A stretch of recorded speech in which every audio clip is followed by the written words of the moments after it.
the antique shop owner who broke an ancient curse. What would you do if an anonymous package arrived at your doorstep, containing something that could change your life forever? For Emily Carter, a 32-year-old antique shop owner in the sleepy coastal town of Seabrook, this wasn't just a hypothetical question, it was her reality. Emily had always been drawn to the stories behind old objects. Her small shop, tucked between a bakery and a bookstore on Main Street, was filled with treasures from decades past, faded photographs, rusted keys, and delicate porcelain figurines. But nothing could have prepared her for the strange package that appeared one crisp autumn morning. There was no return address, no note, just a plain brown box with her name scrawled across the top in shaky handwriting. Inside, nestled among layers of yellowed tissue paper, lay an ornate locket. It shimmered faintly in the morning light, its surface etched with intricate patterns that seemed almost otherworldly. As Emily held it up to inspect it more closely, a faint hum vibrated against her palm, a sound so subtle it might have been imagined.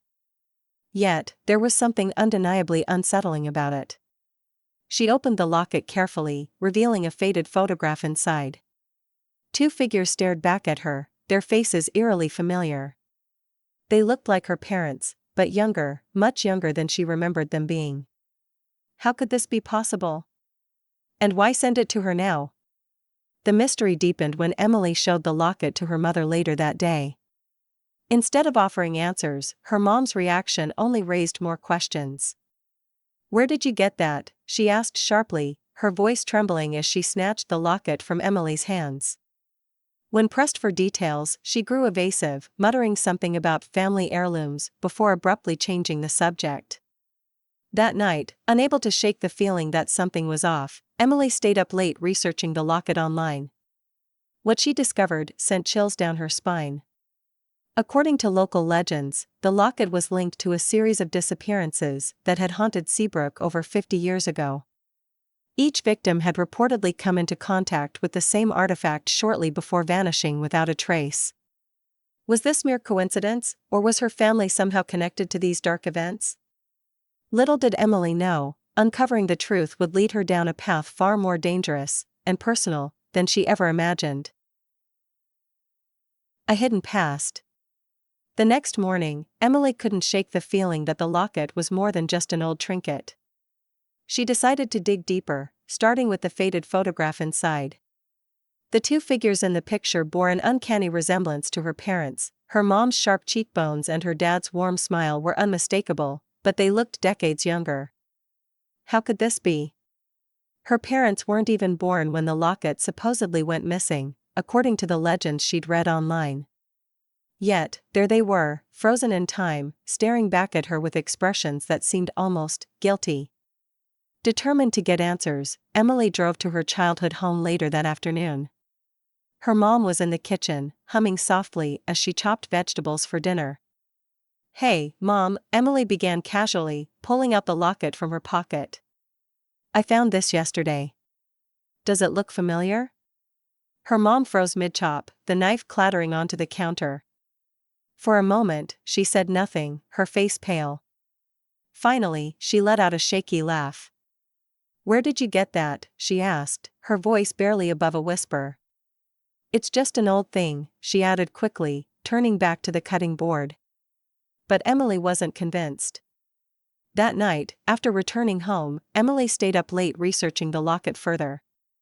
She scoured local archives and stumbled upon a series of newspaper clippings from the 1970s. Each article detailed strange disappearances in Seabrook, all linked to the same ornate locket. One story stood out: a young woman named Margaret had vanished without a trace after receiving the locket as a gift from her fiancé. Witnesses claimed they'd seen her arguing with him days before she disappeared, though no evidence was ever found. The fiancé, oddly enough, had also gone missing shortly afterward. Emily felt a chill run down her spine. Could her family somehow be connected to these events? The next day, Emily confronted her dad, hoping he might shed some light on the mystery. He was in his study, surrounded by shelves of dusty books and old photographs. When she showed him the locket, his reaction was immediate and alarming. "Where did you find that?" he demanded, his voice sharp. You need to get rid of it. Now. Before Emily could press him for details, her mom appeared in the doorway, her expression tense. We didn't want you to find out like this, she admitted quietly. Your grandmother, she wasn't who you think she was. They reluctantly explained that the locket had belonged to Emily's grandmother, a woman shrouded in secrecy who had disappeared under mysterious circumstances years ago. Her parents had hoped selling the locket would bring financial relief, unaware of its dark history, or so they claimed. As Emily listened, she realized the truth was far more complicated than they were letting on. With each revelation, Emily felt the pieces of the puzzle slowly coming together. But instead of clarity, she was left with more questions. Why had her parents kept this hidden for so long? And what exactly was the locket capable of? Little did she know, uncovering the answers would put her directly in harm's way. Strange occurrences begin. The day after Emily confronted her parents, things in her antique shop took a turn for the bizarre. At first, it was small stuff, things that could almost be dismissed as coincidence. A display shelf would shift slightly overnight, or an item she'd carefully arranged would end up on the wrong table. But then the lights started flickering. It wasn't just one bulb either, entire sections of the shop would dim and brighten at random intervals, even when no one was near the switches. Customers began commenting on how creepy the place felt, some saying they got goosebumps while browsing. One woman even claimed she saw something move out of the corner of her eye, a shadow darting between shelves, but laughed it off as her imagination. Emily tried to rationalize everything. Maybe the wiring in the old building was faulty. Perhaps the rumors about cursed objects had planted seeds of doubt in her customers' minds. But deep down, she couldn't shake the feeling that the locket was somehow connected to these strange events. Every time she touched it, or even thought about it too long, she felt a faint hum, like static electricity buzzing against her skin. And then there were the whispers. Late at night, when the shop was empty and quiet, Emily swore she heard faint murmurs coming from nowhere in particular. They weren't words exactly, more like fragments of sound, but they sent chills running down her spine every time. One afternoon, a familiar face walked into the shop, Lucas Grayson, a local historian who frequented her store whenever he needed rare artifacts for his research. He was tall, with glasses perched on his nose and a leather satchel slung over his shoulder. "Hey, Emily," he said warmly, holding up a book he'd bought from her last week. "I wanted to thank you again for this, it's been invaluable for my latest project." Emily smiled politely, grateful for the distraction. But Lucas must have noticed the tension in her expression because his tone shifted. "You okay? You seem distracted." Reluctantly, Emily decided to confide in him. She told him about the locket, the mysterious package, and the strange occurrences plaguing her shop.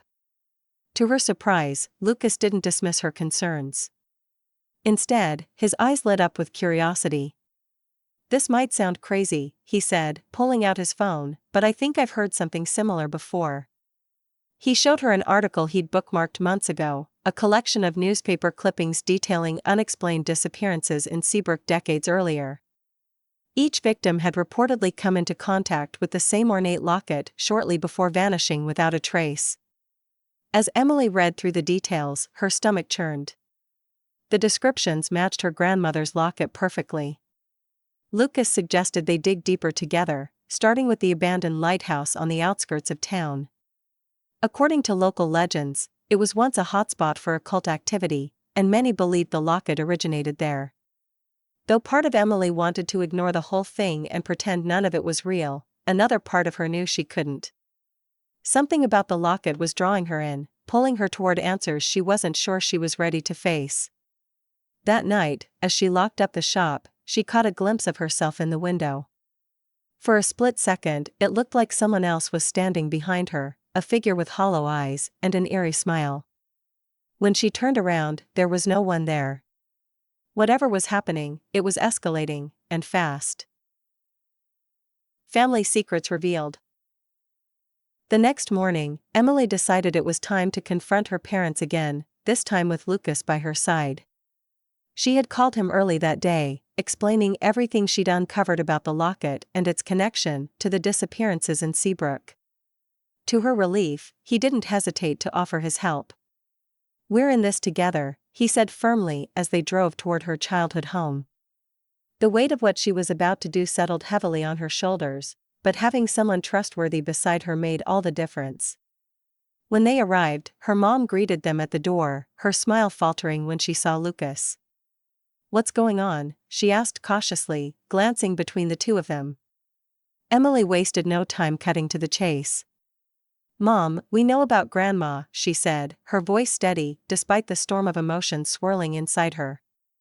Her mom froze, her face draining of color. "What are you talking about?" she stammered, but Emily could see the fear flickering in her eyes. Lucas stepped forward, holding up his phone. On the screen was an old newspaper clipping detailing one of the disappearances linked to the locket. "This woman," he said, pointing to a grainy photograph, "was last seen wearing this exact locket before she vanished." He paused, letting the implication sink in. "And according to local records, your mother-in-law owned the same piece before she disappeared under mysterious circumstances." Emily watched her mom's hands tremble as she reached for the counter to steady herself. Her dad appeared in the doorway behind her mom, his expression unreadable. "You shouldn't have dug into this," he said quietly, his voice laced with something Emily couldn't quite place. Guilt? Fear? Anger? "It's not safe." Emily felt her frustration boiling over. "Not safe for who? For me? Or for you?" she shot back, her voice rising. "You've been lying to me my entire life. What else aren't you telling me?" For a long moment, no one spoke. Then her mom let out a shaky sigh and sank into a chair at the kitchen table. "Your grandmother, she wasn't like other people," she began haltingly. "She dabbled in things she shouldn't have, things most folks around here only whispered about. That locket," she hesitated, her gaze dropping to the floor. "It wasn't just an heirloom. It was cursed, or so everyone believed." Emily felt a chill run down her spine. "Cursed how?" she pressed, though part of her wasn't sure she wanted to know the answer. Her dad took over, his tone grim. "Legend has it, the locket traps souls, to fuel some kind of dark magic. Anyone who comes into contact with it risks being pulled into its curse." He glanced at her mom, then back at Emily. "When your grandmother disappeared, we thought it was because of the locket. We buried it deep in the attic, hoping to forget it ever existed. But why send it to me now?" Emily demanded, her mind racing. Her mom looked away, guilt etched across her face. "We were desperate," she admitted softly. "Things have been tough lately, the shop, the bills. We thought selling the locket might bring in some money. But after everything that's happened, I realize now how foolish that was." Emily stared at them, torn between anger and disbelief. Selling the locket? Did they really think they could profit off something so dangerous? And yet, beneath their flawed decision-making, she could see the fear in their eyes, the same fear that had driven them to hide the truth from her all these years. Still, none of this explained why the locket seemed to be affecting her directly. Was she somehow connected to its curse in a way they didn't understand? As they sat in silence, Lucas broke the tension. "There's only one way to find out more," he said gently. "We need to go to the abandoned lighthouse. If the legends are true, that's where the locket originated, and where we might find answers." Emily nodded slowly, knowing he was right. Whatever secrets the locket held, they wouldn't be uncovered sitting here. As much as she dreaded facing what lay ahead, she also knew there was no turning back now. Little did she know, the journey to the lighthouse would reveal far more than just the origins of the locket. It would force her to confront truths about herself and her family that would change her forever. Breaking the curse. The abandoned lighthouse loomed ahead, its crumbling silhouette barely visible against the stormy sky. Emily gripped the locket tightly in her hand as she and Lucas climbed the overgrown path leading to its entrance. The air felt heavier here, charged with an eerie energy that made every step feel like a battle against some unseen force. "You sure about this?" Lucas asked, his voice low but steady. Emily nodded, though her heart was pounding. She had come too far to turn back now. Inside, the lighthouse was even more foreboding than she'd imagined. Dust-covered furniture lay scattered across the rotting wooden floor, and strange symbols were carved into the walls, symbols that matched the engravings on the locket. As they explored deeper, Emily noticed something chilling: faded photographs pinned to one of the walls, each depicting people who bore an uncanny resemblance to those who had gone missing decades ago. Among them was a picture of her grandmother, her face pale and hollow-eyed, clutching the very same locket around her neck. Lucas pulled out the old journal he'd brought along, flipping through its brittle pages until he found what they were looking for. "Here," he said, pointing to a passage written in shaky handwriting. It described a ritual meant to break the curse tied to the locket, a dangerous process that required destroying the artifact at the exact moment when the moon aligned with the lighthouse's beam. But there was a catch: whoever performed the ritual would have to channel the locket's power through themselves, risking their own life in the process. Emily stared at the instructions, her mind racing. This wasn't just about saving herself anymore, it was about ending the cycle of suffering the locket had caused for generations. "I'll do it," she said firmly, cutting off Lucas before he could argue. He hesitated, his concern evident, but finally nodded. "Then we don't have much time," he said, glancing at his watch. "The alignment happens in less than an hour." They set up quickly, following the journal's directions, to create a makeshift altar using stones and candles scavenged from the lighthouse. As the minutes ticked by, the atmosphere grew heavier, almost suffocating. Shadows seemed to move on their own, and whispers echoed faintly in the background. Emily could feel the locket vibrating in her hands, its hum growing louder and more insistent with each passing second. When the moment came, Emily stood at the center of the circle, holding the locket high above her head. The lighthouse's beam shot through the room, illuminating her in a shaft of cold, silvery light. She began reciting the incantation from the journal, her voice trembling but determined. At first, nothing happened. Then, slowly, the locket began to glow, an unnatural, pulsating light that filled the room. Suddenly, a searing pain shot through Emily's chest, knocking her to her knees. Visions flooded her mind, faces of strangers, screaming in agony, her grandmother, begging for mercy, and finally, her parents, young and terrified, burying the locket in hopes of escaping its curse. Through gritted teeth, Emily forced herself to keep going, repeating the words over and over despite the agony coursing through her body. Lucas watched helplessly, unsure if he should intervene. Just as he stepped forward, the locket let out a deafening shriek, shattering into pieces in Emily's hands. A blinding flash of light erupted, sending both of them sprawling backward. For a moment, everything went silent. When Emily opened her eyes, the oppressive weight in the air was gone. The shadows had retreated, and the whispers had vanished. She looked down at her hands, half expecting to see burns or scars, but they were unmarked. Beside her, Lucas stirred, blinking against the sudden brightness. "Did it work?" he asked groggily. Emily didn't answer right away.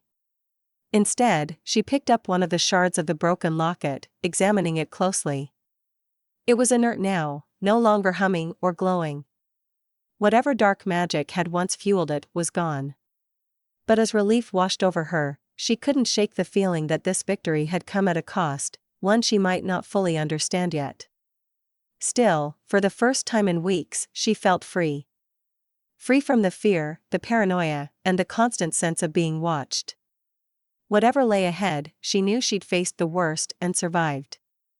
Now, all that remained was to rebuild, and to make sure no one else would ever fall victim to the locket's curse again. Moving forward. The days following the trial were a blur of emotions: relief, anger, sadness, and an overwhelming sense of clarity. Emily had spent so long living in fear, questioning her instincts, and doubting herself. But now, as she stood outside the courthouse under a pale autumn sky, she felt something she hadn't allowed herself to feel in years: peace. The locket's curse was broken, but more importantly, she had confronted the shadows of her family's past, and her own fears, and come out stronger on the other side. Her parents weren't villains, not really. They were flawed people who had made terrible decisions out of desperation and ignorance. Still, their betrayal stung deeply. It would take time for Emily to rebuild trust with them, if that was even possible. For now, she focused on what she could control: her shop, her life, and the future she wanted to create. She decided to turn her antique store into more than just a place to buy old things. It would become a hub for storytelling, history, and community connection. One evening, as she locked up the shop, Emily paused to reflect on everything that had happened. The strange occurrences, the chilling discoveries at the lighthouse, and the ultimate destruction of the locket, all of it had changed her in ways she was still processing. She thought about her grandmother, a woman she barely remembered but now saw in a new light. What must it have been like for her, caught up in forces she didn't fully understand? And how much courage must it have taken for her to keep going, despite the weight of the curse? Emily realized that, in a way, she had inherited her grandmother's resilience. Facing the truth about the locket hadn't been easy, but it had taught her something invaluable: fear only holds power over you if you let it. By confronting the unknown head-on, she had reclaimed her life and uncovered strength she didn't know she possessed. As she walked home that night, the streets quiet and bathed in moonlight, Emily couldn't help but smile. Her journey wasn't over, there would always be challenges ahead, but she felt ready to face them. She had learned that sometimes, the hardest battles are the ones that teach us the most about ourselves. Back at her apartment, Emily sat by the window, sipping a cup of tea and watching the stars twinkle above the ocean. She thought about the stories she would tell in her shop, the tales of love, loss, mystery, and triumph that connected people across generations. Each object in her collection carried its own history, its own secrets. And now, thanks to her experience with the locket, she understood better than ever how those stories could shape lives. Love can cross borders, break curses, and expose our deepest fears, but it can also reveal our greatest strengths. As Emily drifted off to sleep that night, she knew one thing for certain: no matter what challenges lay ahead, she would face them with courage, curiosity, and an open heart. After all, every story has its ending, but it's the lessons we learn along the way that truly define us. What did you think of Emily's journey? Would you have had the courage to destroy the locket, knowing the risks? Let me know your thoughts in the comments below. If you enjoyed this story, hit that like button and subscribe to Unwrap Reality for more gripping tales of mystery and self-discovery. Want to hear another shocking story? Check out this video right here.